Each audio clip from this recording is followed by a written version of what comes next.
Okay, we're going to call it 6 o'clock, and we're going to have the regular session of the February 27th meeting called to order. Haig, Yes. Briggs, Yes. Shivers, Yes. Williams, Miller. Yes.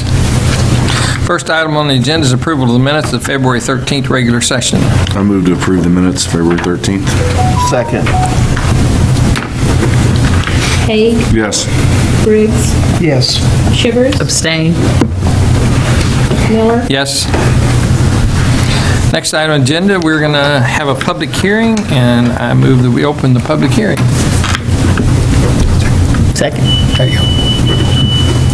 Haig, Yes. Briggs, Yes. Shivers, Yes. Miller. Yes. Public hearings to rezone property located at 1809 West Liberty from R1 Single Family District to R2 Heavy Industrial District. Mr. Schlegel. Yes, Your Honor, the Planning and Zoning Commission has met, made a recommendation to City Council to rezone property. To cover the details, Rita Jackson.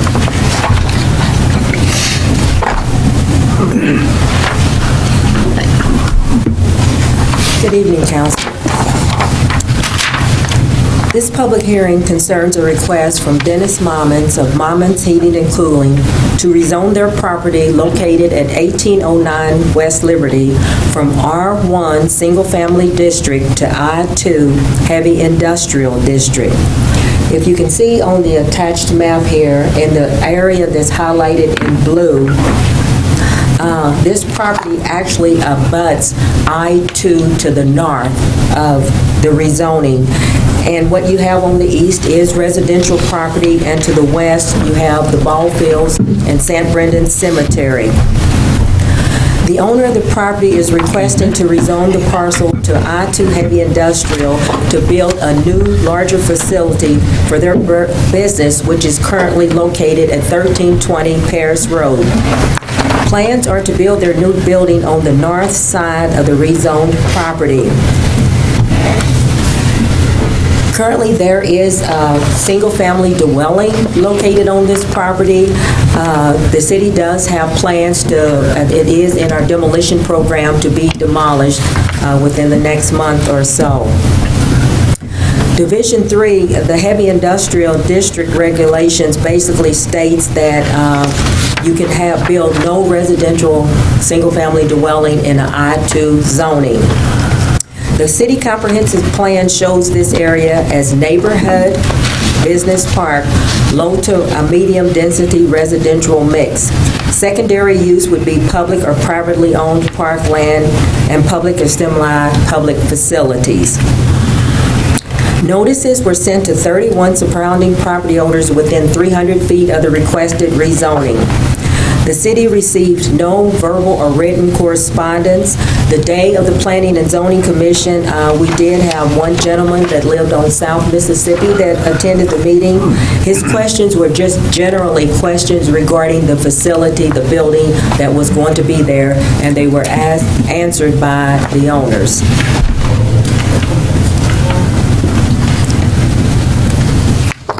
At the February 7th, 2023 Planning and Zoning Commission meeting, Commission made recommendation to grant approval and to make the recommendation to City Council. We do have Dennis and Chris Mommons present in the audience. Any questions from the council?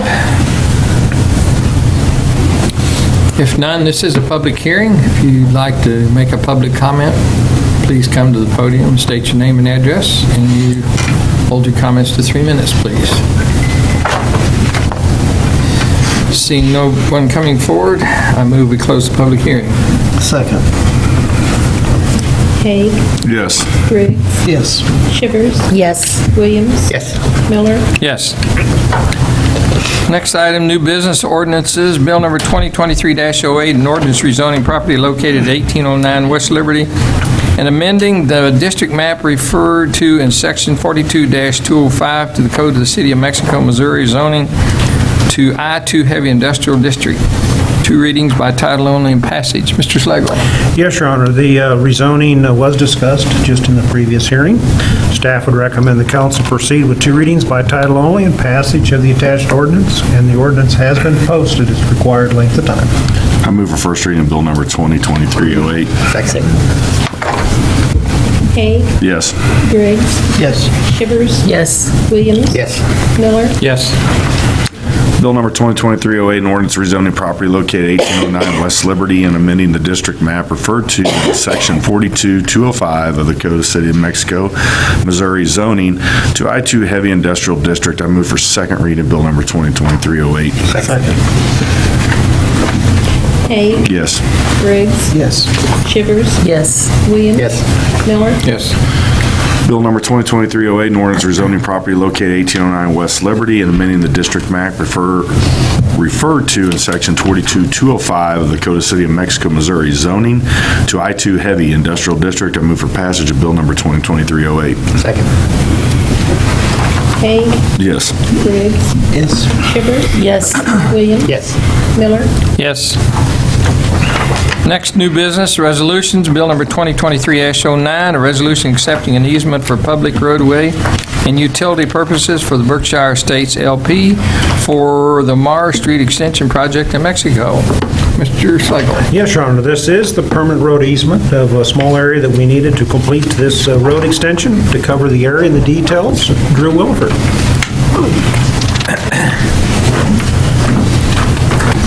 Well, good evening, council. As you see on your screen before you, the area is actually just at the end of the east side of the Mars Street pavement out by Berkshire Estates, and this is only about a 20 to 30 foot zone.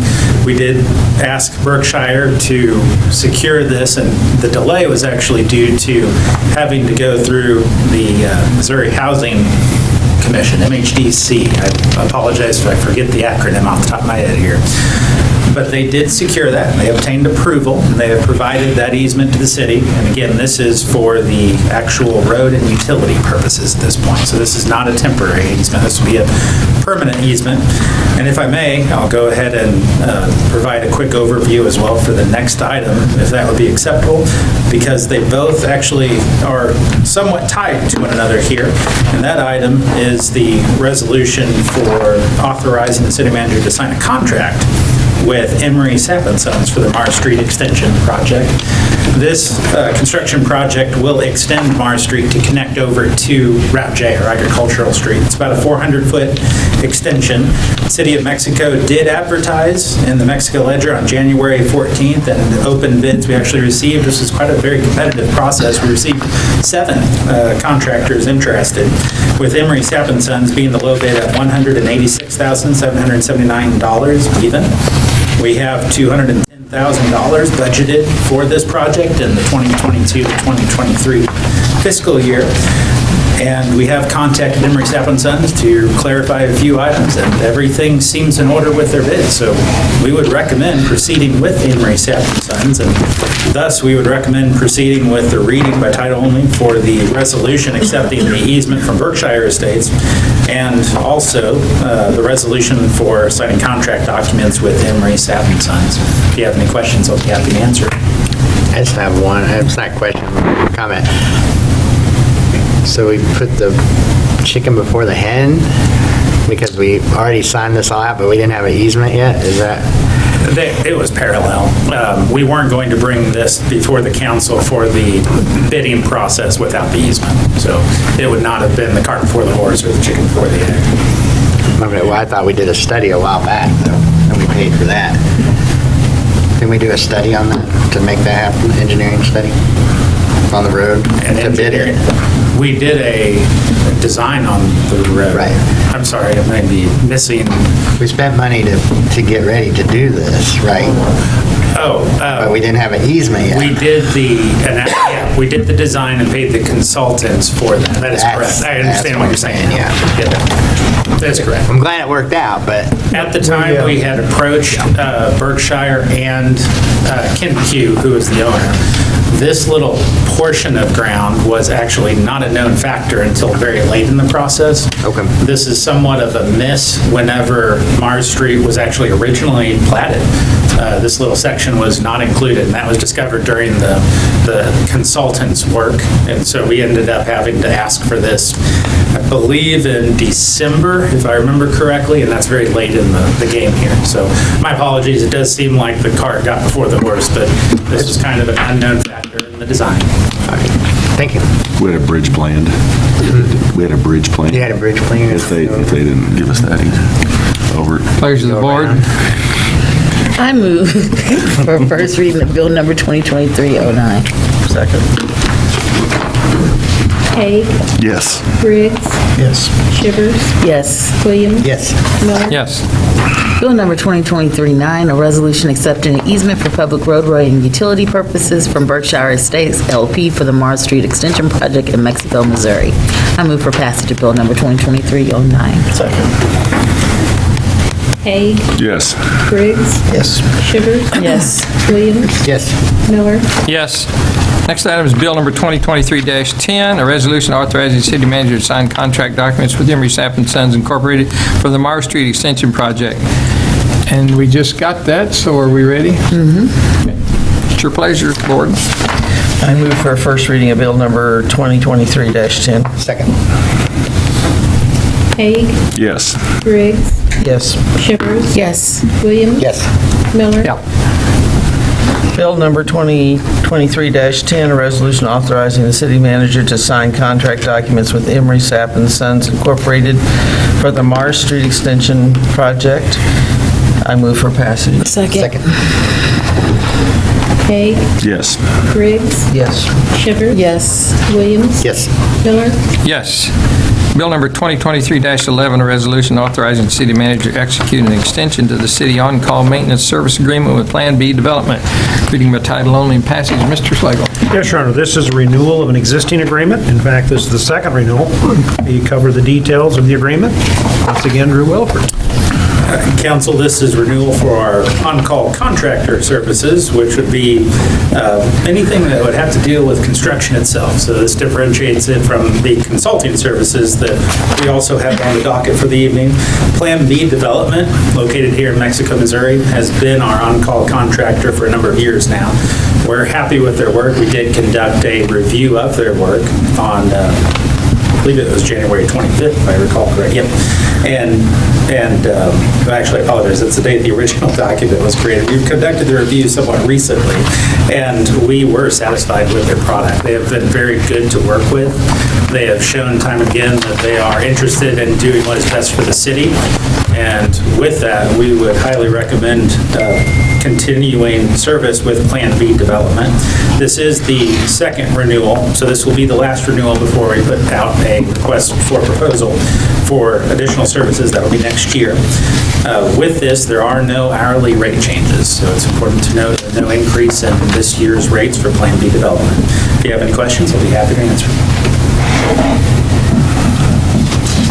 For reading of bill number 2023-11. Second.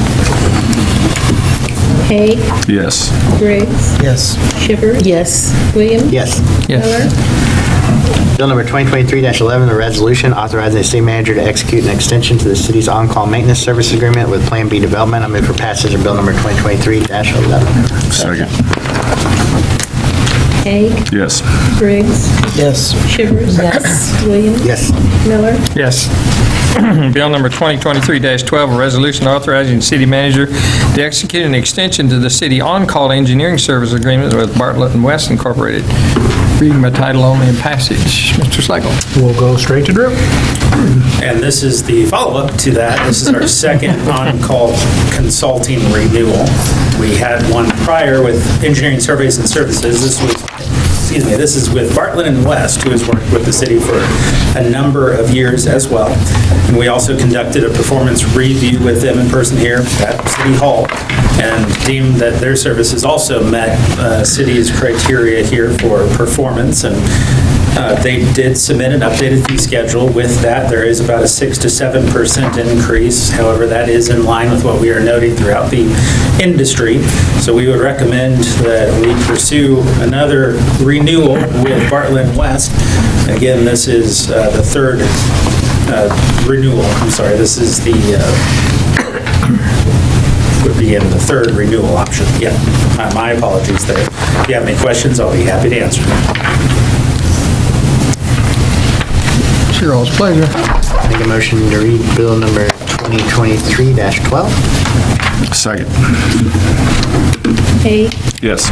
Briggs. Yes. Shivers. Yes. Williams. Yes. Miller. Yes. Bill number 2023-12, a resolution authorizing the city manager to execute an extension to the city's on-call engineering services agreement with Bartlett West Incorporated. I make a motion to passage bill number 2023-12. Second. Hay, Yes. Briggs. Yes. Shivers. Yes. Williams. Yes. Miller. Yes. Next item under other business, staff reports purchase of a CCTV transporter and camera for the wastewater department. Mr. Schlegel. Yes, Your Honor. We currently have this system, and we've experienced a number of breakdowns, obviously, with the current equipment, which isn't, I guess it's kind of ordinary. I hate to say that, but as part of that, that also creates problems for us to get work done. So this is requesting that we look at an additional camera so that we have a backup when we need to perform this work. So to cover the details, once again, Drew Williford. Council will add that this unit has actually been out for about 5 months out of the last 12.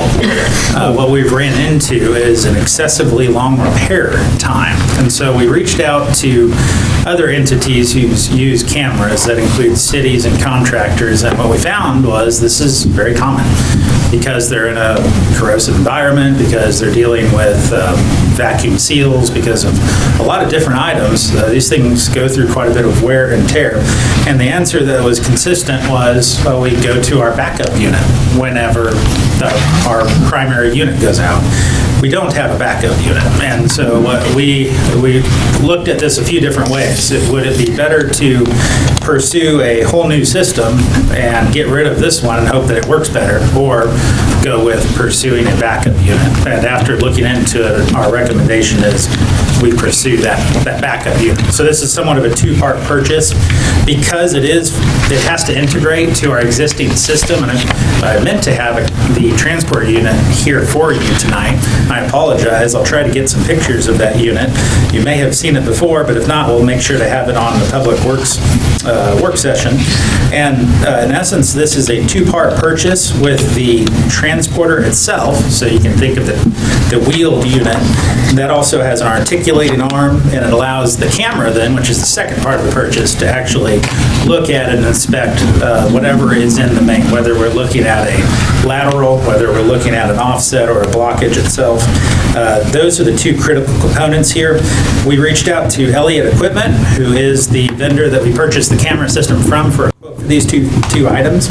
The transporter unit was quoted at $22,619, and the camera was quoted at $20,780.60, for a total between the two of $43,399.60.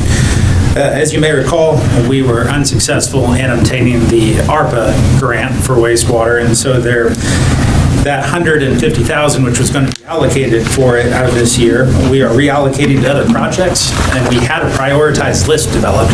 You may recall that the cellular alarm lift station work was coming out of that $150,000. At this point, we deem this a very high priority. We can't do our sewer work without it. And so we are at a point where we need to know what's in the sewer main. So at this point, we're recommending that we alter those priorities and purchase the combination of these two pieces of equipment. And we will have sufficient funds to cover this and pursue, hopefully, then getting the other unit back and fully repaired. So hopefully, from now on, after this, we will have a backup unit at all times. So we'd recommend to proceed with the purchase of that CCTV transporter and camera for the wastewater department from Elliott Equipment for a price of $43,399.60. If you have any questions, I'll be happy to answer. When would you anticipate getting this? 4 to 6 weeks. is what 4 it to 6 sounds like. weeks? It's not too Everything's been, that seems short compared to some of the times we've heard lately. How often do we use a camera? Every week, sometimes every day. It comes in waves, so if we ever have an issue where a main backs up, standard practice is we'll jet that main and then we'll look at cameraing it and see what may have even caused the backup, especially if it's not evident at the time. If they don't see a clog come through, they catch it. It's a critical piece to also tracing down inflow and infiltration, which we're really trying to reinforce and try to eliminate at this point. Helps us find where we've got what we would call protruding taps, and it's an integral part of our wastewater equipment. What caused the other one to break down? We had a problem with the transporter, and then right after that, we had a problem with the camera. The transporter unit, if I recall correctly, had a problem with, and I may be incorrect here, but with some gears in the wheels. And then the camera, I'm trying to recall, it may have been an issue with the connection itself. But these things have a cable that connects to, and it happened one right after the other. And that's why the total combination of 5 months of downtime was so astounding to us. And this would have some sort of warranty on it, correct? I believe there is and I don't know off the top of my head, I should have had that information, I can get that to you. I don't know that it's anything more than a year. Okay. Generally, we haven't had too much issue, I don't think, in that first year. How big is the transporter part? Yeah, Like a little thing that can cause big problems. it's bigger than you would anticipate putting into a sewer main, but at the same point in time, to house a camera and an articulating arm to get above water flow, all those components plus the wheels, it's actually a fairly heavy piece of equipment. So you would be using the new camera, and then this one that's not performing up to the way you'd like would be the backup Yeah. camera? That's right. Well, our hope is as well that in the time, in the 4 or so, 5 years that we've had the system, they've made some improvements to it. Yeah. I move- Go ahead. I move to approve the purchase of the CCTV transporter and camera for the wastewater department from Elliott Equipment of Grandview, Missouri for the price of $43,399.60. I second. Hay, Yes. Briggs, Yes. Shivers, Yes. Williams, Yes. Miller, Yes. Next item is appointment of various boards and commissions. I think we have the Industrial Development Authority Board and Zoning Board of Adjustment. Mr. Slagle. Yes, Your Honor. So we'll take these separately. The Industrial Development Authority Board, we currently have 4 vacancies on the board. Heather Dement's term expired in October, and she has expressed interest in reappointment. We also received requests from Melissa Chastain and Brendan Weber to also serve on the board, so this would, in essence, fill up 3 of our I guess you'd say 5 spots. So Heather would be a reappointment to a 6-year term, and then we would have to pick the other 2 for the different vacant positions that we would have, so. And this is a council Council, appointment. you know, Do we have to appoint each one individually? got to do Heather separately. I would do Heather separate because it's a reappointment and for the 6-year term, and then you could probably do the other 2 together. I move for Heather Dement for the 6-year term of Industrial Development Authority Board. Second. Hay, Yes. Briggs, Yes. Shivers, Yes. Williams, Yes. Miller, Yes. Somebody like I the other say, 2? I move for Heather Chastain, Melissa Melissa. Chastain for the 1022 to 1028 vacant position, one of the vacant positions for that. And then the other one for the 1021 to 2027 for Brendan Weber. Second. Haig, Yes. Briggs, Yes. Shivers, Yes. Williams. Yes. Miller. Yes. Next item is discussion of healthcare market We assessment. got zoning board of Oh, adjustments to excuse me, do. excuse me. This one. This is That's one. managers, we just skipped that. Excuse me. This is one position, and we had a resignation of Murray Purcell. Excuse me. We did receive one application from Andy Fate expressing interest. So this would be for an unexpired term ending in June of 2025. I would appoint Andy that position and ask the council for a vote of concurrence to accept that appointment. I concur Andy Fate for zoning board of adjustment. Second. Haig, Yes. Briggs, Yes. Shivers, Yes. Williams, Yes. Miller. Yes. Now, discussion on healthcare market assessment and delivery model feasibility study. Yes. This, at this point, this is really informational for you, council, as well. I have covered this a few times for you in council briefs, but felt it was important that we discuss it certainly publicly as well. The Audrain County Commissioner Alan Winders, myself, and Craig Bryce at the Board of Health, we have been meeting regularly since the hospital has left us in regards to options and what we can do to assist in that process to find other healthcare options for us. And the thing that we came to, the conclusion is that every single thing that we looked at from outcomes from looking at restarting this hospital to a micro hospital to the small hospital that was talked about by Dr. Corrados, everything came back that said the issue that we need to identify is what potential healthcare delivery models are most likely to succeed here, especially on long term, which ones we can afford, and which ones are sustainable into the future. So our position is we don't care which one we choose, but we need to have facts and data that says this is what is best, and this is what will work, and this is what's affordable. And so we felt that it was best to start looking at that. So what we are doing is announcing that we are going to go out for requests for qualifications because we got to know what the price is to do this too. And so we're moving forward with doing that. As we've said in here, we don't really care what model it is, but we certainly know that we need emergency services and those things, or we certainly think we do.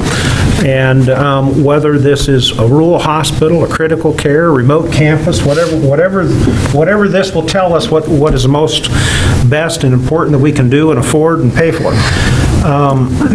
At some point, we recognize that whether it's most likely county level, that one of these agencies will come forth and say, well, you know, maybe we need to do something that was done before, like a county hospital from a levy point of view.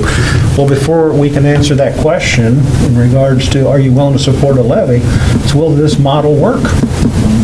And we feel this is important to do.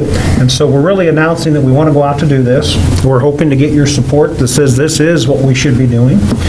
We recognize there's really probably going to be 3 steps in this process. We recognize the first step is a lot about data and information gathering. A lot of the data that we have is from 2019. We need more current data in order to be able to look at that. The second phase of it is really going to be much more the financial phase of it. And everything we've heard from everybody that we spoke to, and we spoke to all kinds of folks about these things, is that the important thing is you have to be affiliated somewhere. You have to have a partner. And that partner then will help you determine the financial side of it, and that's kind of phase 2. So once we get the data that says, here's what we can do and afford, then we want to find that partner that can say, okay, now let's work together on the financial side, because it'll give you better finances. And then ultimately the roadmap to get there in phase 3. So we recognize overall that we really want that partner in phase 2 and 3 of this. But we also need to go into it eyes open enough to say, well, if we have to start putting that data together to get to someone else, we have to know that too. And we recognize this could be a $100,000 cost. And on the surface, we go, that's a lot of money, and it is. But we also recognize one heart attack, one stroke, loss of life from somebody not getting to medical services is also important to a lot of people too. We've looked at this and we recognize that we can use ARPA funds, which is the American Rescue Plan Act funds for this, which is the money that was given to us, by the federal government. We do have funds still available there. So that is what the county would propose to use on it. That's what I'd propose that we pay ours with. We're going to be, an equal partner as we move forward. It does go out for qualifications and requests. We hope to have that information back first part of March. We'll go through those, and then we'll be bringing a recommendation back to you in a couple of weeks to say, here's where we would like to go. So I don't think there needs to be any action. I just wanted to inform you. If you've got questions, I'll try to answer them. We will have a meeting tomorrow. We'll be answering, there will be a press conference, if you will, media conference tomorrow on this, and the other partners will be there also to answer questions of the media, to explain what we're doing, why we're doing it, why we feel we need to do this, and why it's important.